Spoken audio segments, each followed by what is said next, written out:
Hey guys, Sneaky Snake here, brothers in arms, World of Warships, and today's video we're going to take a look at a review and commentary on the Tier 9 Japanese destroyer, the Kitakaze. This is basically a Super Akazuki, and then of course the Harugumo, which you get after this ship at Tier 10, is basically a Super Kitakaze. So we're going to take a look at all the statistics, the captain skills, the equipment, and consumables that I run and use, as well as signal flags, and then of course we will show you some bits of gameplay. And I gotta say, this is a ship that I've had a lot of fun playing, and it is one that has definitely changed the meta for good. And I just want to let you guys know how I play the ship, and we'll go from there. So starting off with the statistics, the survivability piece, it's okay. 20,700 hit points. I do not have survivability expert on this build, and I will get to my build that I have and the two different ones that I think the ship can run in a little bit. But any destroyer that can have over 20,000 hit point stock is doing A-okay. Now, of course, the big thing with this ship is the main battery guns. You have 4 turrets with 2 guns apiece for a total of 8 100mm guns. The Alpha Strike is pretty pathetic at 1200 for the HE and 1700 for the AP, but of course, take a look at that reload, 2.4 seconds with the build that I have, and also up to 15 kilometers of range, as well as 1,000 meters a second shell velocity and a decent fire chance at 5%, at least for guns of this caliber. So what this means is that this ship is able to reach out and touch other ships at very long distances that you wouldn't normally assume with other destroyers. And with the 2.4 second reload, you can put out a lot of firepower in a very short amount of time. Now, of course, this ship also has the penetration buff, where its stock penetration is 25 millimeters, but I will get to that in a little bit more in detail. The torpedoes, you have 1 sextuple launcher, that is 6 torpedoes in 1 launcher, mounted along the center line of the ship. They have a range of 12 kilometers and 67 knots, at least the torpedoes that I run on the ship. You can put the 8 kilometers Torps on, but I choose to run with these. Over 23,000 damage with the Alpha Strike, and if you can look at the reload, 171 seconds, almost 3 minutes. So you don't get a lot of torpedoes in 1 broadside, but it is very unique to have a destroyer here that has 1 sextuple launcher, and you do have access to a special consumable that I will talk about in a little bit as well. But overall, the torpedoes are pretty good performing, albeit they do have some pretty bad surface detection range. The Aaa Defense on my build is an 83, which is good on paper, but of course this ship does not have access to defensive fire, even though it is, I guess, you know, one of the Akazuki type DDs, which claims in the description of the ship that they're AA destroyers, but that is certainly not the case, because if a carrier wants you dead, you will die in this thing no matter how good your AA rating is. The maneuverability is much better, 37.8 knots top speed. That is with the Sierra Mike flag, but this ship actually has a little bit of legs on her, and with the speed boost active and in a straight line, you can reach the golden 40 knot standard. So that's nice, and it's a really good upgrade over the Akazuki in that regard.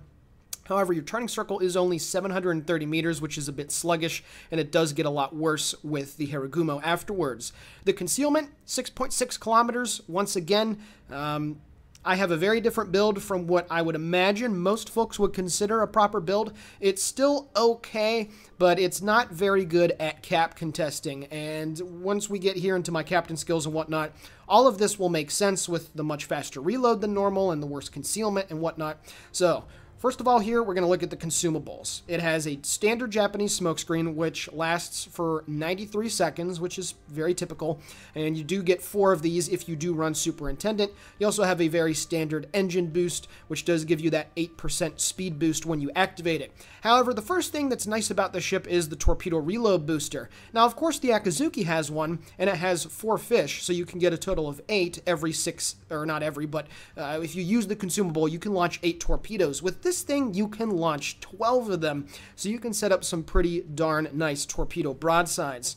With the equipment that I have, main armaments mod 1, the guns do the majority of the damage on this ship anyway, so you might as well get those things in good order. Propulsion modification 1, honestly, the second equipment slot is pretty whatever, it doesn't really matter.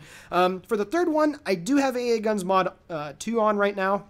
However, I am going to switch it over to Aiming Systems Modification 1 because, in all honesty, the AA isn't good enough to warrant trying to buff it out, so I'm going to now change to that and see what happens. Propulsion Modification 2 to get the somewhat sluggish maneuverability, at least when you're stopped, and then trying to move forward a little bit better. You could go with the steering gears. It's not a bad option. Without it is 4.6 seconds rudder shift. I do have Concealment, and then I do have Main Battery Modification 3, which further reduces the reload in combination with basic firing training down to 2.4 seconds. Torpedo Tubes Mod 3 is not a very good idea. Gunfire Control System is if you have the more standard utilitarian build, and then of course AA Guns Mod 3 is just not worth it. So either Main Battery Mod 3 or the Gunfire Control System. Now quickly here we're going to take a look at the signal flags that I have on this, ones that you really should be running if you have some Victor Lima and some India X-Ray to bump up that fire chance from 4 to 5%, and then of course Sierra Mike to give your ship a nice 5% increase to its top speed. Those are the ones that I highly suggest that you put on. But now we're going to get into the captain skills, and this is the whole meat and potatoes really of this review and commentary. The build that I have right now is focused on one thing and one thing only, and that's dealing damage. So I have Preventative Maintenance to keep my turrets in working order. I do have Last Stand because I still think it is pretty valuable on a destroyer, of course. Adrenaline Rush, so whenever I do lose hit points, I will be able to shoot faster. Superintendent to get extra consumables. Basic firing training to get that reload down from 3 to 2.7 seconds. Advanced firing training, of course, so I can shoot out to much further ranges, and then IFHE, which allows me to reach the 32mm penetration threshold, and that, in due course, allows me to damage everything in the game. Even the high-tier battleships with their 32mm bow and stern armor are unable to angle effectively to your shells. Now, of course, the Alpha Strike is pretty lame. You know, they're only 100mm guns at the end of the day, but you're going to deal so much damage with these guns. Now, if you do want to go with the utilitarian build, Survivability Expert, Demolition Expert, and Concealment are other captain skills that I would highly recommend. You should still stick with IFHE, and with Concealment Expert, you will be able to get down to 5.9 kilometers worth of stealth, which is pretty good. So I'll go into even more detail once we actually get into the replay and you guys can see, you know, the fruits of why I chose these certain captain skills and whatnot. But of course, in port, this is just the basic overview. So with that being said, we're now going to take a look at a few bits of gameplay. Okay guys, so here's the very first clip. I'm going around the corner, and all of a sudden an enemy Musashi appears just off my port side. So I am, of course, going to drop my torpedoes, and then I'm going to use my torpedo reload booster. Now, funnily enough, I actually have a bit of a panic attack right here, and I inexplicably do not shoot my second set of torpedoes, as I do get killed by the secondaries from the enemy battleship. However, I just want to show you how powerful these torpedoes are. That Musashi has a torpedo belt which is able to reduce damage by over 50%, and he has 60,000 hit points.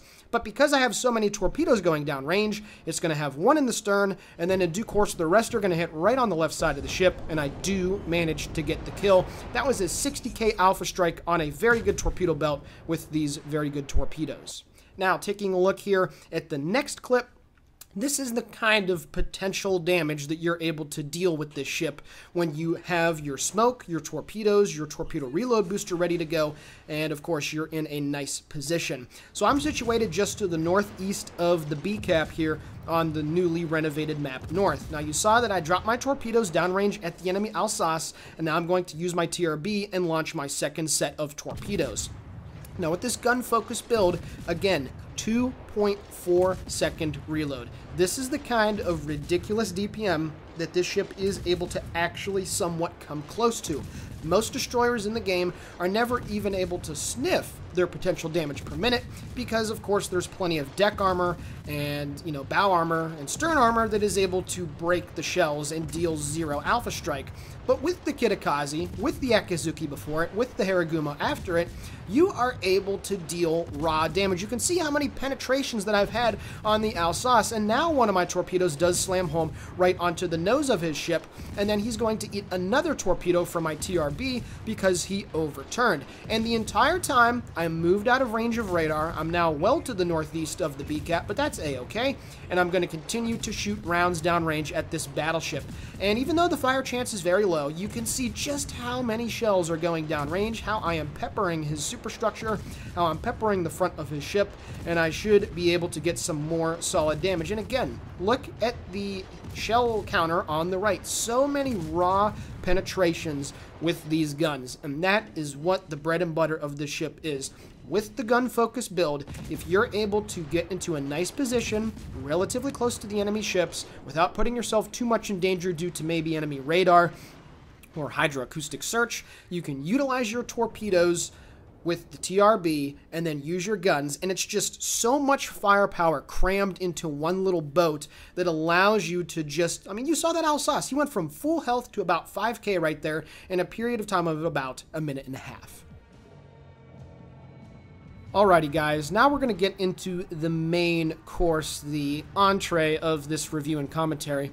And there are a few more things that I do want to mention before we do get into the battle here. And the first few minutes is going to be me moving to the southeast, traversing all the way across the map because hardly a ship is going to come over here on the 1, 2, and 3 line. So I'm just basically going to be sailing around in the middle and getting some spotting done before I get into the fray. Now, let me fully make you guys aware of the gunboat build that I have. I'm simply trying to see how much average damage that I can obtain in this ship. And so far, the early results are very promising. You can see here, I'm just going to flash my stats up for not too long, but just so you guys can see how much damage this thing is legitimately capable of doing.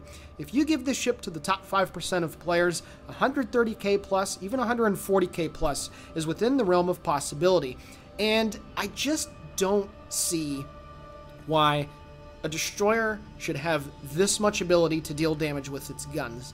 I mean, we all know that typically a good destroyer in this game is more gun-focused than torpedo-focused, but with ships like the Americans and the Germans, you do have very good workable torpedoes on your gearings and your Z-52s, so you should still be able to get a decent proportion of your damage with those things. The Kitakaze, the Akazuki, the Haragumo, it's not the opposite, but it is well leaning towards the guns, and you're going to see even more examples in this. Just the burst damage that you're able to deal and throw out against the enemy team when you are in a prime position and you're able to utilize all of your firepower to devastating effect. Now, let me make you guys also very well aware, the 6.6 kilometer concealment that I do have on this build is quite a handicap. Now, you might be thinking, well, Sneaky, you did briefly touch on it in port. What exactly do you mean by that? Well, let me put this into perspective, comparing it to a few other ships so that you guys can truly understand what I mean. When you're going with the full gunboat build like I am, and quite honestly, you probably don't even need last stand if you're going to try to stay at those standoffish ranges, you want to pretend that you're a Worcester with smoke. That's pretty much what this thing and the Haragumo and the Akazuki is when you go with that kind of build. It's legitimately a Worcester, a mini Worcester with torpedoes and smoke. So, with that being said, 6.6 kilometer detection is actually quite a bit of a handicap. A Z-52 is actually able to counter you pretty well, and his concealment is about 6 kilometers. A Gearing has a surface detection range of under 6 kilometers. A Shimakaze, of course, can get down, recently buffed to about 5.6 kilometers. So what this means is that if you position badly at the opening stages of the game, or that you try and rush in and get on the caps with this gun-focused build, it's not going to end very well for you whatsoever.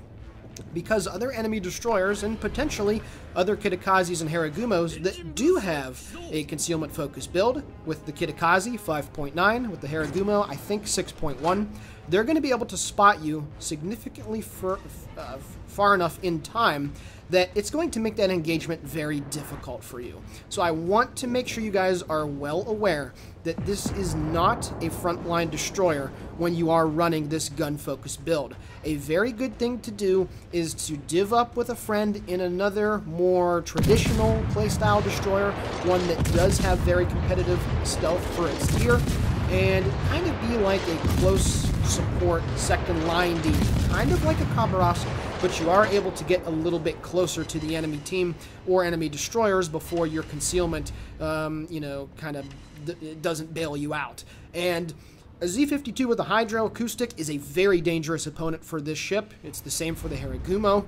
A ship like the Gearing or a Shimakaze, if they don't want to get into a one-on-one gunfight with you, which quite frankly they shouldn't, but if they do want to, they are going to be able to get that initial spot first. And I can't tell you, at least when you're playing against really good destroyer players, I can't tell you how important and how imperative it is to be able to get that first spot off. Now again, with a more utilitarian kind of build, I would throw Concealment Expert on this guy. I would not have advanced firing training. I'd probably get survivability expert so I could be more of a DD hunter. And with 5.9 kilometer concealment and about 24,000 HP, the Kitakaze turns into a very respectable destroyer hunter.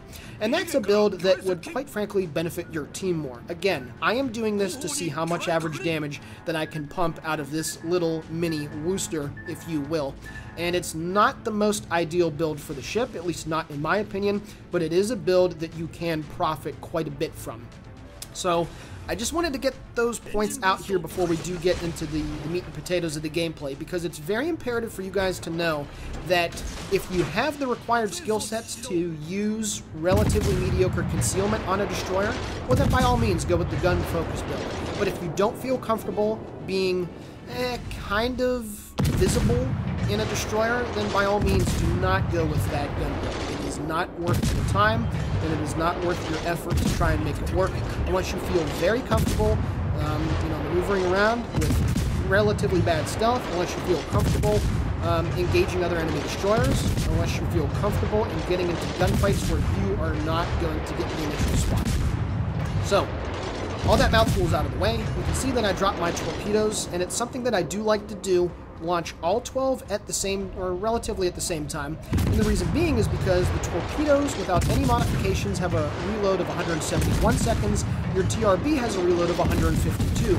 So what I like to do is only use my torpedoes when my torpedo reload booster is ready to go. So you can get those nice 12 broadside torpedo salvos out, and you can count on the next one coming up in about 3 minutes or so. So I'm going to go out of my smoke screen here. You saw that the Admiral Hipper did get lit on fire 2 times, and I'm going to be a bit ballsy here, and I'm going to engage in an open water gunfight against a heavy cruiser who is only 8 kilometers away. And I just want you guys to check out the damage that is going to be dealt to him over the course of this engagement. 1188 for the first 2 salvos, the middle 2 salvos doing about 2,000. You can see here, in those last 6 shots, I've already done over 10,000 damage, and I've lit yet another fire. But more importantly, look at the shell tracker, I guess, on the right side. 49 penetrations, 1 shell break. This is why this thing, it just can deal with lower tier and even equal tier ships with so much reckless abandon that this Hipper had absolutely no chance. When I decided to come out of that smoke screen and engage him, he was already as good as dead. Honestly, he was already as good as dead coming around the island before I even came out of the smoke screen. And in just a little bit over a minute, an Admiral Hipper that was darn near full health gets taken out, and I did the vast majority of damage to him. And look how much HP I lost. Not even 2,000. That reload, 2.4 seconds. I mean, he just got annihilated. He got eviscerated from the battlefield. Sure, there were a couple salvos from some other folks, but I did the majority of that damage, and I barely took a scratch in return. And that is the kind of burst damage that this particular build gives you. That reload, that pen is just brutal if you're able to put yourself in the correct positions. Now what we're going to do here, I'm going to head back in this direction to the south. The enemy Shimakaze was last spotted moving south in F7, but he is going to present quite a problem to me if he does try to actively come and spot me. As I mentioned before, he has about a kilometer detection difference, so he could, in theory, do what cruisers do to each other, every now and then, and they're able to spot others, like, for instance, an Edinburgh going out and spotting an Algerie, and they're able to keep them perma-spotted while completely stealthed up. And other DDs are able to do that to you in this ship with my build. So, as I've already mentioned before, I'll stop, but it is a bit tricky if you're not used to it.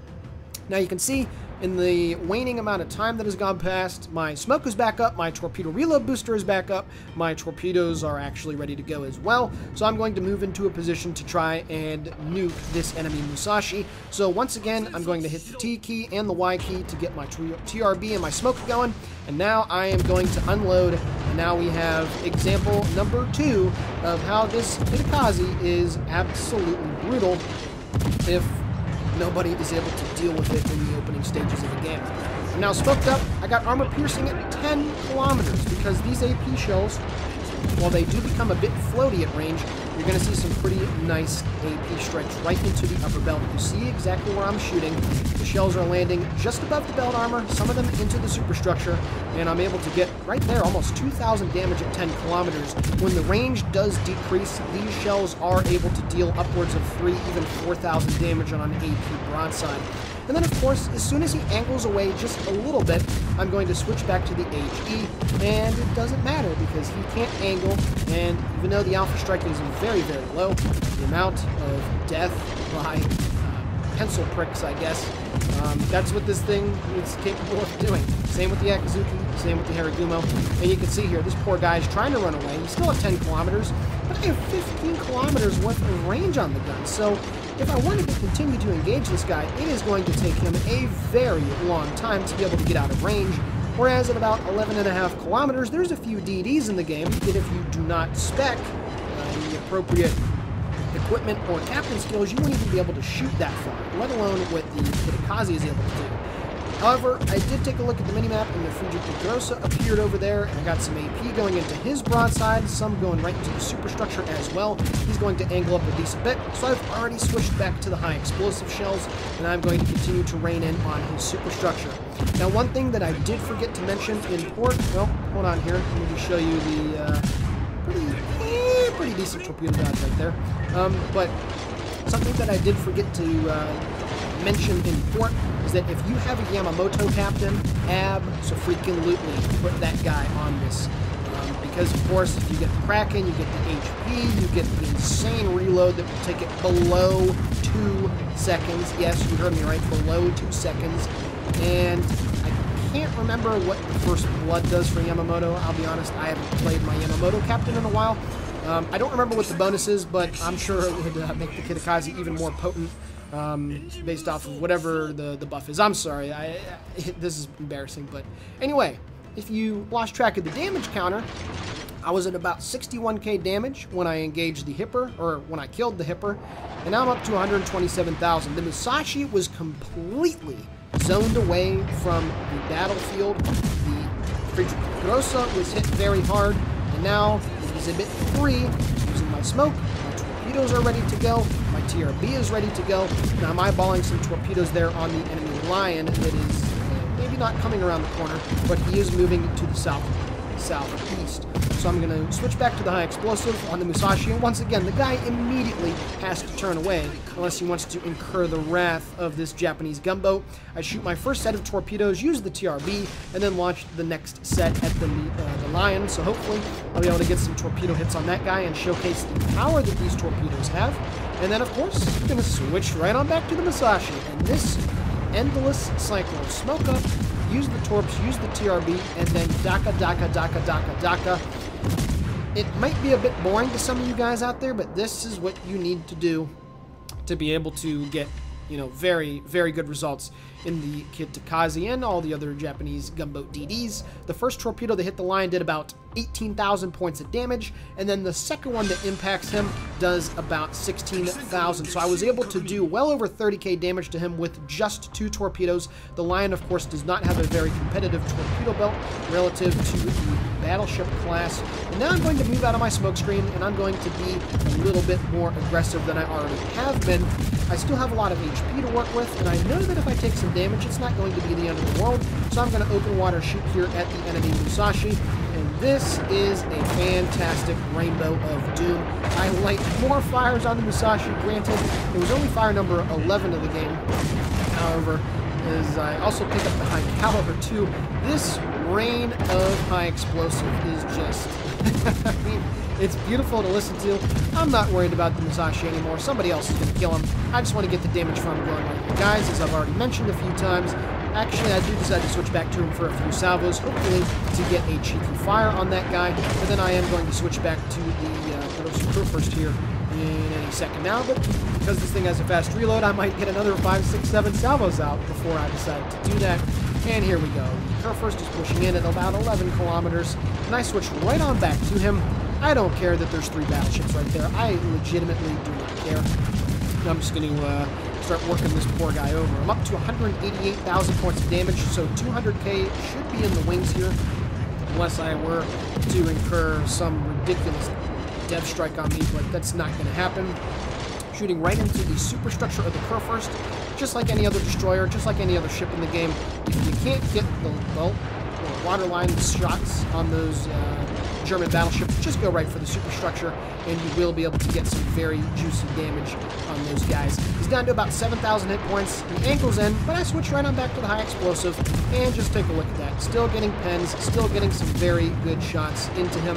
And if you look at the shell counter on the right, 108 pens, 121 shell breaks. If I was in another destroyer, those numbers would be a lot more in the break and a lot less in the penetrations. I've cracked 210,000 points of damage trying to get the kill here on this guy. He is taking a lot of damage, and I do manage to pick up my 4th frag of the game. And now I'm immediately going to switch my focus here to the enemy Torpedoes, who is at about 8 kilometers. And take a look at the armor piercing right here. You get a little bit closer, and you're going to be able to deal quite a bit more damage. The next salvo that follows in, 2,519 damage. That is a very meaty salvo. And then we're just going to switch on back to the high explosive here any second now whenever he decides to angle up. And we are going to continue to pelt this guy right in the face. Right about 1,800 damage right there on that last couple of salvos. I mean, this is just DACA at its finest. I love the gearing, I love the U-gang, but this thing takes it to a whole nother level. And then, of course, because that's just how RNGesus was feeling, I was able to actually use the propulsion mod 2 right there to use my speed boost and speed up at the very last second to find the nice Kitakaze-sized gap in those torpedoes. If I would have taken one of them, even on the bow or the stern, chances are I would have kicked the bucket, because the enemy Kitakaze is the only ship that's left, and all of his torpedo choices deal well over 20,000 points of damage. I do pick up the Confederate. Hopefully I'll be able to secure the kill on the Torpedoes, but alas, the Kurfürst takes care of business. I'm up to 230,000 points of damage, and I'm going to drop my torpedoes because who cares? It's at the end of the game, trying to maybe get a cheeky hit on the Shima. But of course, since I have 15 kilometers of range, it is pretty difficult to figure out where other ships are at. So yeah, that's the game, guys. We're now going to look at the post-battle results. Alrighty guys, taking a look now at the post-battle results. 230,000 damage dealt off of 2 torpedo hits and 1,005 shell hits, with more than half of them penetrations that deal some sort of damage. I sank 4 enemy ships, had 12 fires set. I did pick up high caliber and Confederate, so that right there is currently the highest damaging game that I've had in this ship, but I am sure that I will have something a little bit more than that as long as I just keep playing it. I've had, I think, 5 or 6 games already over 200,000 damage, which, quite frankly, for a destroyer is something that just does not happen all that often. And yeah, this thing is so crazy with the gunboat build. The team score, I had about 2,400 base experience. It was only standard battle, so there was no chance for me to get on any of the caps, but that's a-okay, because with standard battle, sometimes you can get a lot more bigger damage games, because you know, it's a lot more difficult for the enemy team to get zeroed unless they all kick the bucket really early on in the game. But yeah, I had a very good impact on that battle. As soon as I got over to the sea side of the map, I was able to just start obliterating the Hindenburg, obliterating the Musashi, obliterating the Friedrich der Grosse, and dodging some Shimakaze torpedoes in the process. And then our team was able to eventually move on their base and take care of victory. So this is a ship that I have immensely enjoyed playing, but I think that it is a little bit overdone. I did not agree with the penetration changes when they were made, and I still don't agree with them now, but I want to get the Haragumo in my port, so I do have to, you know, grind, and I won't even call it a grind. This thing is one of the easiest ships that I've ever played in, and hopefully you guys watching this video, if you want to try the gunboat build out, go for it. If you don't, going with that utilitarian build is still going to get you some very good results, because this ship is one of the strongest destroyers in the game, tier for tier. So with that being said, this is the Sneaky Snake for BIA World of Warships signing off. Guys and gals, please consider giving the video a like, commenting on it, sharing it with your buddies, doing whatever you want. Thank you for all the support that you give us. And with that being said, have a great day.